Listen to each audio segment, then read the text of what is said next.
welcome into OutKick the show. I'm your fearless leader, Clay Travis. I hope all of you are having fantastic Wednesdays, wherever you may be across this great country or this great land. It was 0 this morning in Nashville. Doesn't happen that often. Still snow on the ground. The kids are out. If you hear screaming, I promise everything is fine. They're just playing Madden directly downstairs from my office. We got a lot to dive into. NFL Divisional round playoff games.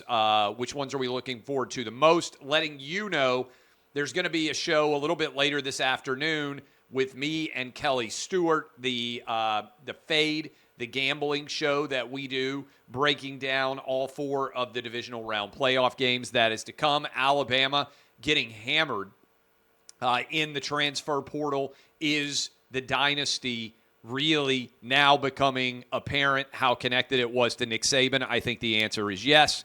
Amazon gets an agreement with the RSNs, which is a big deal as it pertains to the regional sports networks and the bankruptcy that ensued there. Talk of an NFL and ESPN partnership. I don't think it makes sense. Third party, is Joe Manchin going to run? How many different third parties are there going to be? How many people are you going to be voting for on your 2024 ballot? We will discuss.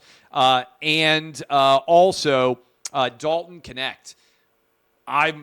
This guy is unbelievable, on fire right now as an offensive playmaker. I'm scheduled to be in Knoxville watching the Tennessee-Alabama basketball game on Saturday, as long as the weather holds up and you can actually drive anywhere in this state and the snow actually starts to melt at some point. We will discuss that as well. But I want to start with the NFL playoff games that are coming up. Again, I'm going to give you gambling picks here in a bit. But as you look at them, I always like to kind of rank the quality of the games. On Saturday, you got Texans-Ravens, Packers-49ers, Bucks-Lions, Chiefs-Bills. I actually think Sunday's games are setting up to be way more interesting than Saturday's games. Look, I think the Ravens are going to beat the Texans, okay? As much as I like C.J. Stroud and have been incredibly impressed with what he's been able to accomplish this year, the Ravens off a bye, I think, will handle the Texans and C.J. Stroud. I also think the 49ers off a bye will comfortably handle the Packers. Big win for the Packers on the road against the Cowboys. Sorry, Cowboy fans. But I think that is going to be, both of those games, relatively easy wins for the Ravens and the 49ers. It's a little bit of a preview for the gambling picks. But Bucks-Lions, I think, is a pretty fantastic game, particularly because the Lions haven't been to the NFC Championship, to my knowledge, in any of our lives. So getting to play at home against the Bucs, Baker Mayfield has been a fabulous story. I think the Bucks-Lions, second best game of the weekend. I like the Lions to figure out a way to get that win. Chiefs-Bills, by far the best game. Let's talk for a second about Patrick Mahomes against Josh Allen. To the extent you were going to say, who is the modern-day version of Peyton Manning going up against Tom Brady, it's clearly Josh Allen against Patrick Mahomes. By and large, Patrick Mahomes has gotten the better of Josh Allen in this post-game scenario. We've got 2 Super Bowl wins already from Patrick Mahomes. I think 4 Super Bowl appearances. Am I getting that right? I think I am. He's had so many. This is the first road playoff game that Patrick Mahomes has ever had to play. So historically, Patrick Mahomes would be your modern-day Brady, and Josh Allen would be your modern-day Peyton Manning. Now, to be fair, neither one of these guys are very similar to Peyton Manning or Tom Brady. Peyton Manning and Tom Brady, very stationary quarterbacks. They couldn't run the ball very much. They were not dynamic playmakers. Underrated is how often Patrick Mahomes scrambles and makes a play with his legs. It happens fairly frequently, isn't talked about very much. Josh Allen may be the best athlete at the quarterback position in all of the NFL right now. And yes, I'm even including Lamar Jackson in that cadre, because Josh Allen is a lot bigger and stronger. He can run over people. Lamar Jackson is shiftier, but he's also way smaller, doesn't weigh anywhere near as much. You can't rely on Lamar Jackson on 4th and a yard and a half to put his head down and go get it for you like you can by and large with Josh Allen. So the analogy is not really directly corresponding because the players are very different. But I think if you had to say, okay, we don't have Brady, we don't have Manning anymore in the NFL, what's the best quarterback rivalry that exists in the NFL right now? It's certainly Mahomes and it's Allen. This is Josh Allen's opportunity in the playoffs. We know what happened late in that playoff game in Kansas City. Was there 17 seconds left when it looked like the Bills had won the game, and then it goes into overtime? I'm sorry, Bills fans, for even bringing it up.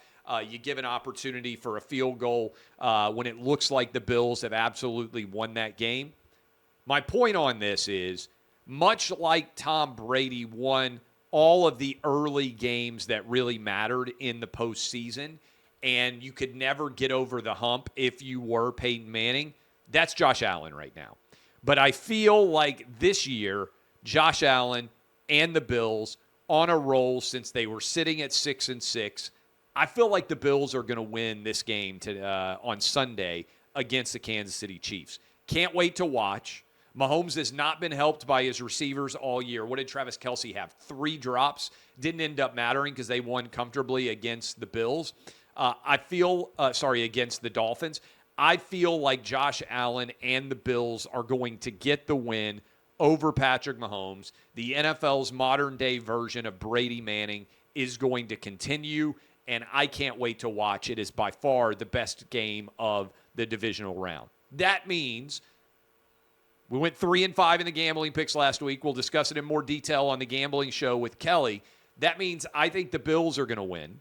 I think the Bills are going to advance, go on the road, and play against the Baltimore Ravens, which will be a whale of a game if that were to happen. By the way, if the Ravens win, it's a whale of a game, whether it's Patrick Mahomes or Josh Allen, just FYI. Means on the other side, I think it's going to be the 49ers going up against the Detroit Lions. Yes, I think the Lions are going to be in the NFC Championship game, playing a little bit over a week from now, about 10 days from now, for a chance to advance to the Super Bowl. I will be out in Vegas. I cannot wait. I cannot even imagine what the vibe would be or how much Detroit would take over Las Vegas, the state of Michigan in general, if the Lions were able to pull off the upset and take on the 49ers. I think picking right now, I would say 49ers-Bills would be my pick. But we will see what ends up happening. A lot still to be determined there. That is where we sit with the NFL divisional round playoffs. Alabama is getting hammered, absolutely eviscerated right now in the overall transfer portal. They have had elite player after elite player entering into the portal. Over 20 portal guys going in. I saw Stuart Mandel share this stat right now, and this may have changed in the last hour. Right now, returning starters for last year's college football playoff teams, Alabama has 7. And that number may continue to decline. Texas with 14, Michigan with 6. Michigan had a veteran-laden team. Washington with 3. Everybody's been talking about how everybody left off of that Washington team. I do think that Alabama is learning. And Alabama fans are learning. And I tried to tell my 13-year-old, I've got an Alabama fan in the house myself. Alabama fans came to believe that the reason they won was because of something unique about the Alabama program. And I've been pushing back on this for years. Said it wasn't Alabama. It was how elite Nick Saban was. The Alabama dynasty is not really the Alabama dynasty. It's the Nick Saban dynasty. Everybody wanted to come play for Alabama because you felt like you were going to win a national championship. Every player who stayed 4 years with Nick Saban did win a national championship. Also, you knew that Nick Saban would take care of you if you had elite talent. You were going to get drafted into the NFL. Alabama was a finishing school because of Nick Saban, not because of Alabama. And this is where a lot of people don't understand this. And I hammered it home. I said, look, after Bear Bryant, from 1980, last couple of years of Bear Bryant, all the way to 2009, Alabama won one national championship. One national championship basically in 30 years. And a lot of those years, Alabama wasn't very good because being elite and dominant and dynastic is incredibly rare. Alabama fans are spoiled. They have no idea. You saw that video of me with my 13-year-old telling him his childhood was over. You got no idea what it's like to always win 10 or 11 games and always be in the SEC championship and always be in the playoff. I was looking at the Vegas odds. Alabama is actually under. There's money on the underside of Alabama right now, 9.5 wins.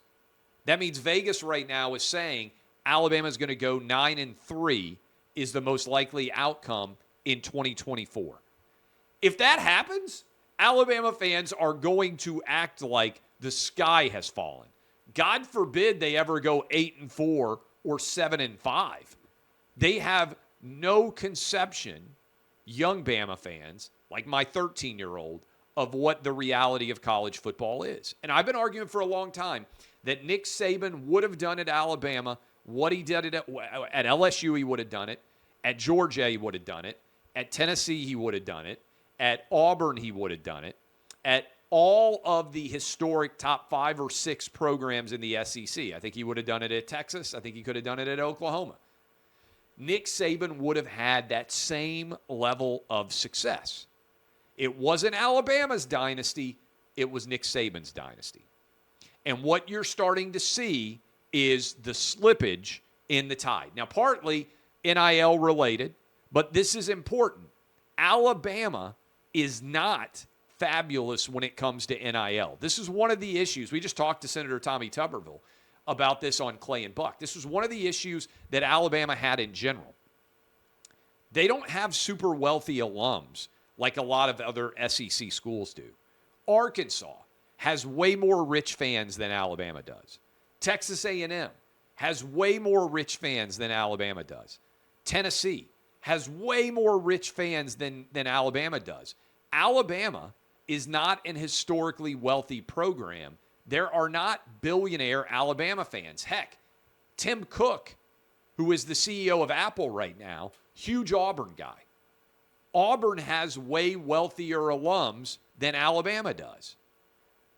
In NIL, Alabama is not advantaged. It was not the Alabama dynasty. It was the Nick Saban dynasty. And I think a lot of Alabama fans are just now starting to understand how much things have changed. Doesn't mean Kalen DeBoer might not be good. Kalen DeBoer may be great. Great coach, wins a national championship every 10 years. Maybe 2 in 15 years, if everything goes really well. Good coach might win one every 20 years. That's the reality of college football. I think NIL has democratized college football. The Nick Saban dynasty is over. Alabama's just going to be good. And there are a lot of good SEC teams. Now, they're helped by the fact that 12 teams make the playoffs now instead of 4. But I think Alabama fans are just now starting to recognize this. One more thing, and I think I mentioned this on a show, but if I didn't, the most impressive thing that Nick Saban did for Alabama was not winning 6 national championships. Wasn't putting 44 draft picks in. It wasn't being number 1 in 2008, 9, 10, 11, 12, 13, 14, 15, 16, 17, 18, 19, 20, 21, 22. Most impressive thing Nick Saban did for the University of Alabama was turn the University of Alabama into a school that people from California, New York, and the Chicago area wanted their kids to go to. And this has happened writ large in the SEC. I am old enough to remember when I went away to college on the East Coast at George Washington University, scholarship kid. Nobody wanted to send their kids on the East Coast or the West Coast to the SEC to go to college. It was the equivalent of sending your kids to the worst school in their school district. People thumbed their nose. They were elitist. They looked down on the idea of going to a Southeastern Conference school. The dominance in football of Alabama and LSU and Florida now Georgia, winning championships, sent the number of applications skyrocketing to SEC schools. No one benefited off that more than Alabama. I believe I am correct in this right now. Over half of the students at the University of Alabama now are from out of state. Used to be the idea that you grew up in LA and would send your kids away to school in Alabama, that was like child abuse. The idea that you were from Chicago or New York City and your kids would grow up and you'd be like, okay, we're happy to have you go to the University of Alabama. You wouldn't even admit that in your social circles. Now all these kids want to go to the SEC. They saw how much fun it is. They saw how much the party is. And they saw how great the weather is relative to a lot of other places. And they want that experience. Nick Saban is a big part of why the brand changed.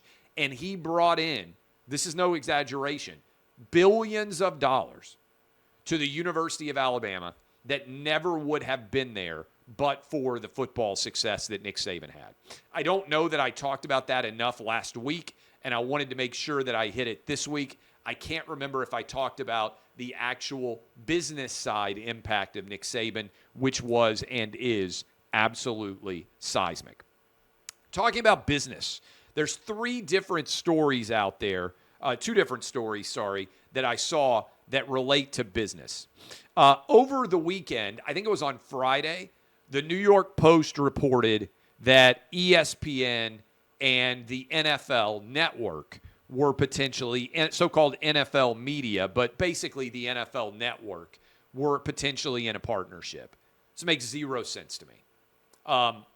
And let me explain why. Somebody made the analogy of Sears and Kmart. I think it was a good one. You basically have two collapsing businesses, the ESPN channel and the channel for the NFL network. They are hemorrhaging subscribers. The cable and satellite bundle is collapsing. The business imperative, the foundational value of those businesses is collapsing. What sense does it make to take two collapsing businesses and put them together? The NFL isn't in the business that ESPN is in the business. This is important. One of the first things I think, one of the most important things you can figure out in business is, what is my business? How do we make money doing this for a living? It astounds me how few people ever have this thought. If you want to be really successful in life, you have to think like your boss. You have to think, what is your labor doing that makes your boss more money? And then you have to do more of it. If you want to be really successful, don't think like an employee, think like a boss. And by the way, easy advice for a lot of people out there: if you don't want your boss's boss job, you're in the wrong career, because that's ultimately where you should aspire to be. Look up, not down. Look up to where you would aspire to be. Some people just want to be employees. There's nothing wrong with being an employee. It's a lot less stress to just get a paycheck. But if you want to be the person who cuts the paycheck, if you want to be the person sitting at the front of the table making decisions, you need to be thinking about it. What's the business? The NFL's business is to sell their games to the highest possible bidder. They are a content business. They sell their games to the highest possible bidder. This is one of my favorite quotes. Charles Barkley back in the day, and I'm paraphrasing, he said, "It's amazing how often God tells every athlete to go to the team that offers them the most money." It's a great line. Wherever offers you the most money, that's where God's telling you to go. A lot of athletes have said that over the year. God seems to really like money. It's amazing how that happens, all right? So, the NFL wants money. They will take the most money no matter where it comes from. The NFL stepped its toe in the content business when the cable and satellite business was on fire. When any idiot could start a cable and satellite television company, the NFL said, hey, not only should we be selling our games to the highest possible bidder, we should also control some of our games and some of our content instead of allowing the ESPNs of the world to make all the money off of our broadcast content. And a decade ago, if the NFL Network had been super smart, they would have sold out. They would have said, okay, we probably have made several $billion for our owner. Let's wash our hands of this. We don't need the NFL Network channel anymore. They waited too long. Now there isn't much value for the NFL Network. My advice, if I were an NFL owner, I would be saying, let's take whatever money we can for the NFL Network and whatever money we can get for NFL Media, NFL.com, all of these assets, and let's just take it off the table. That's not really our business. We decided to put some money into it, but our business is in putting on games. Report from the New York Post is that the NFL would partner with ESPN and somehow the NFL Network would go into business with ESPN. That's like taking the Titanic and doubling the size of the Titanic and expecting when you hit the iceberg a different result. It is Sears and Kmart merging together and just accelerating the bankruptcy. It doesn't make any sense. Again, for ESPN, it might make some sense because it allows them to kind of sell the idea that there is a future for ESPN, which I don't believe there is. Doesn't make any sense at all for the NFL. So this, and it doesn't make any sense for the NBA. It doesn't make any sense for the NHL. It doesn't make any sense for Major League Baseball. All of those leagues are in the business of selling their games to the highest possible bidder. Why do you want to be in the channel business now? Now, if you want to build your own streaming network, Major League Baseball did this because they had so many different games to put on, and they didn't think they were maximizing their value everywhere. Major League Baseball extra innings, MLB media, that was a smart play, okay? But the NFL, you're in the business of selling your business content. Your business is the games.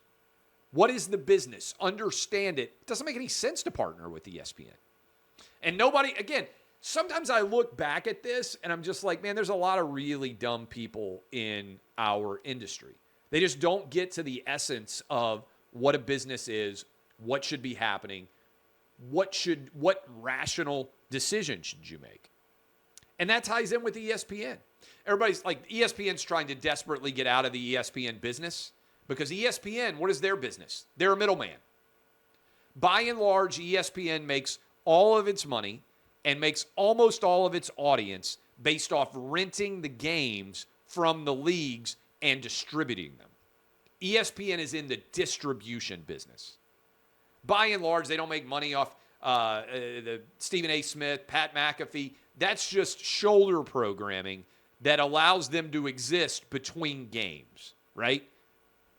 That they make money off of the shoulder programming because people turn on ESPN by and large to watch the games.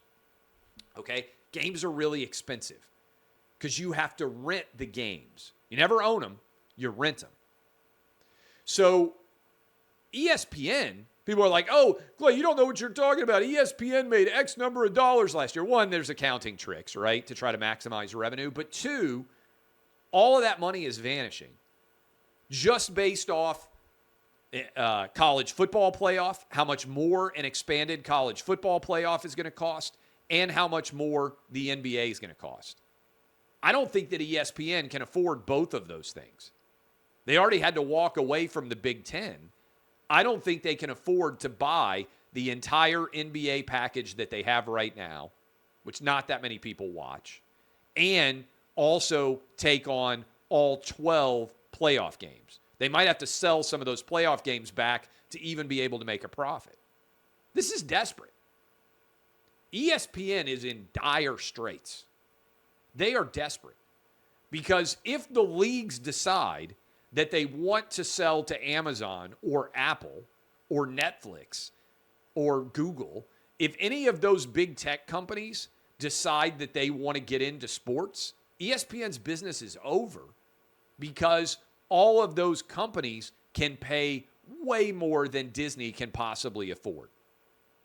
Just keep that in mind. And so this whole idea of ESPN partnering, I understand why ESPN's trying to do it because they're desperate.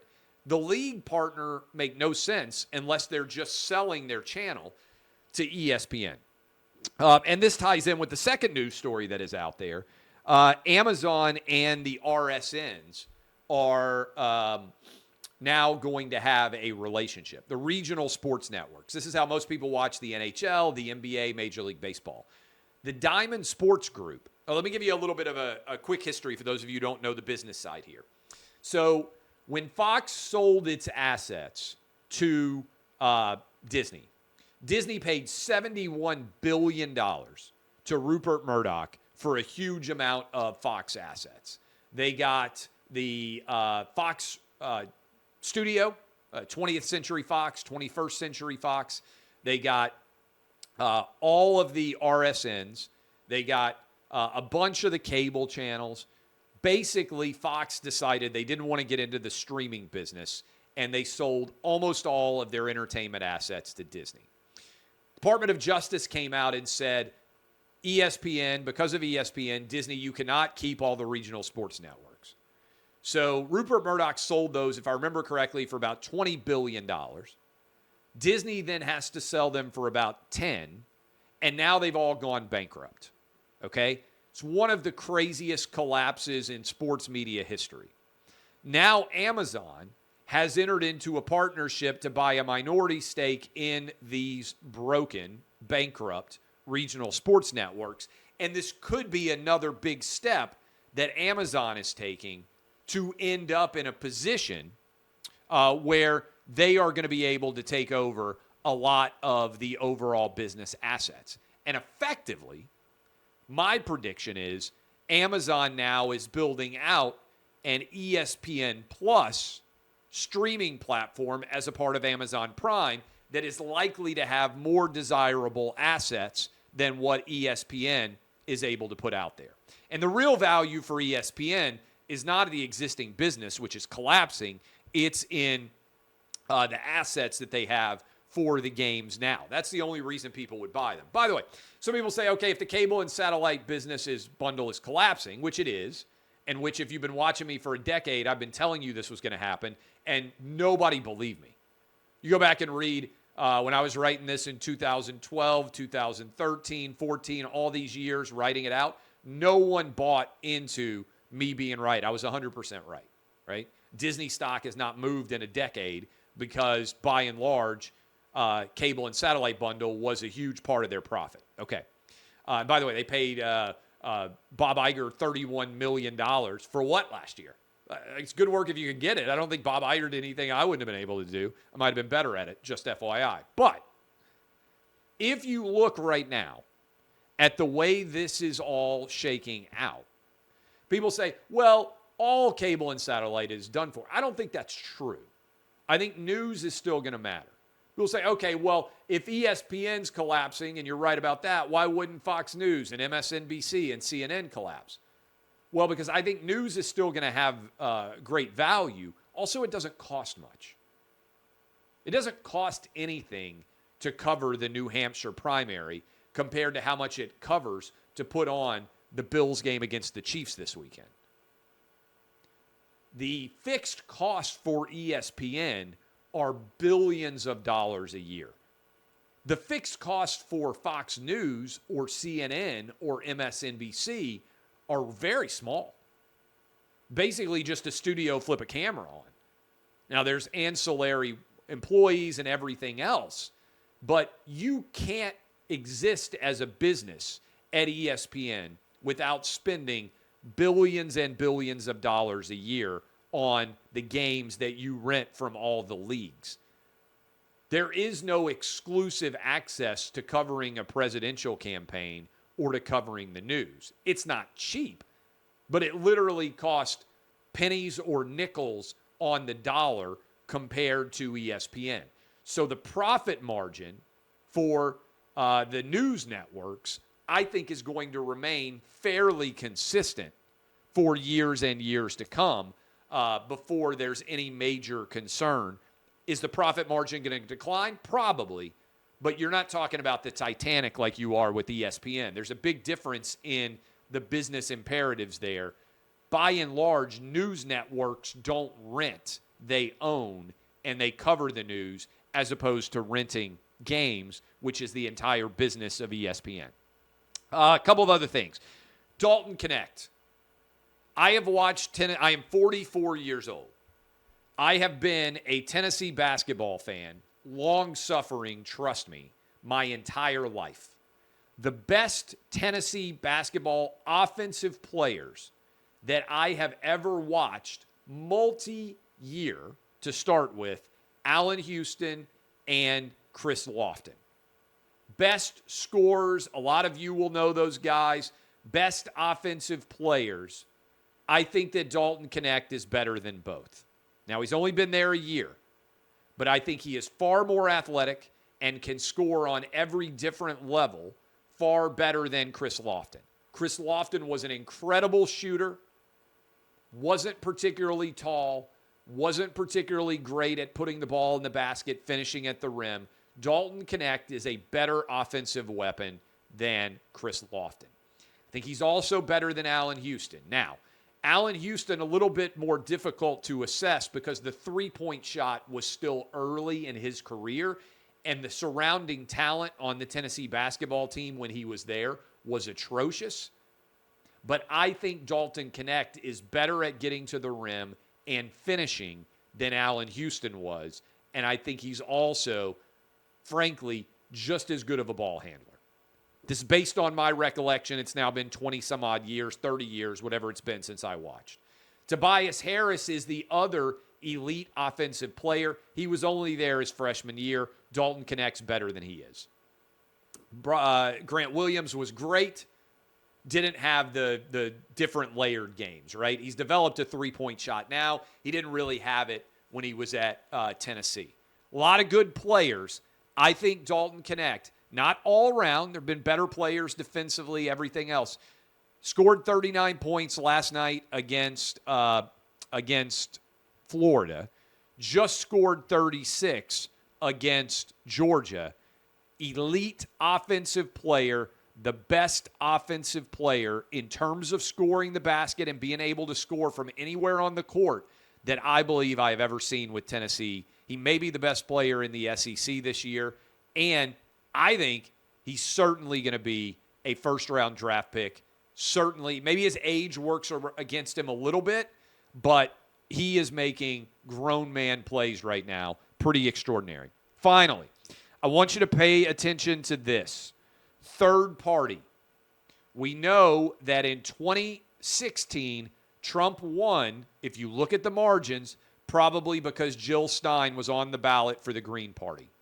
2020, and I'm still mad at them. If you look at the margins, Biden won because of the number of people who voted for libertarian candidates in Arizona, in Georgia, in Wisconsin. The Libertarian Party were not on the ballot. I think Trump would have won the 2020 presidency. 2024, you're talking about Green Party. You're talking about RFK Jr. You're talking about the Libertarian, whomever that ends up being. You're talking about Cornel West, and there is the possibility of a no-labels candidacy. If that happens, watch out for Joe Manchin, watch out for Chris Christie, some sort of unity ticket that could throw everything into an uproar in the event that we are set for Biden v. Trump rematch, which is where I think we are headed. For all of the attention on Ron DeSantis and Nikki Haley and everybody else out there, and Joe Biden and Donald Trump, the third-party candidacies get prepared.